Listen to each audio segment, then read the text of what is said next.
प्रेमचंद्र जी के बारे में पढ़ने वाले हैं। किसके बारे में चर्चा करेंगे आज हम?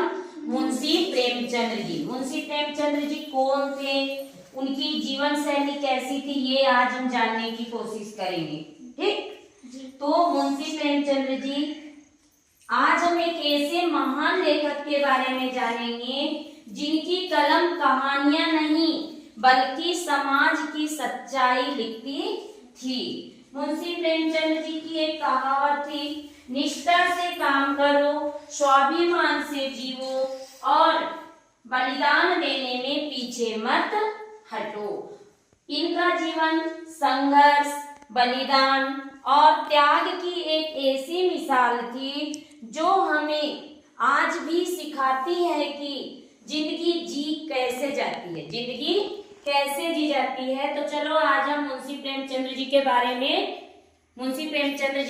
में कुछ जानकारी लेंगे। मुंशी प्रेमचंद्र जी एक बहुत ही गरीब परिस्थिति में जन्म लिए थे। मुंशी प्रेमचंद्र जी का जन्म 30 जुलाई 1880 को हुआ था। कब हुआ था? 31 जुलाई 1880 को लम्ही गांव में हुआ था। किस गांव में हुआ था? लम्ही नामक एक गांव में हुआ था। और वे जब 8 साल के हुए तब उनकी माताजी का देहांत हो गया था। उनकी माताजी उनको छोड़ के चली गई थी और वे बहुत ही गरीब परिस्थिति में जन्म लिए थे। बहुत ही गरीब स्थिति थी। उनके पास में ज्यादा धन दौलत नहीं थी, यानी उनकी जो रोजगार कहना चाहिए, उनके पापा के पास में उस समय कोई रोजगार नहीं था। वो पढ़ाई के बहुत इच्छुक थे, पर पढ़ाई करने के लिए हमको किस चीज की जरूरत होती है? पुस्तक की, पेन की, कलम की, बहुत सारी चीजें लगती है ना पढ़ाई के लिए।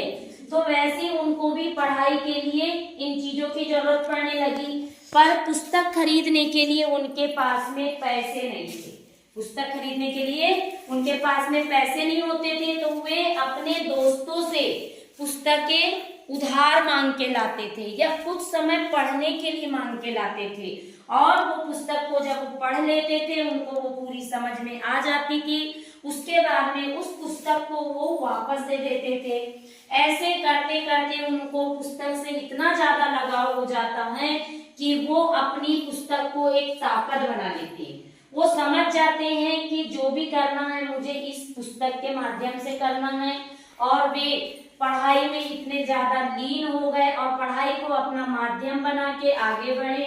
तो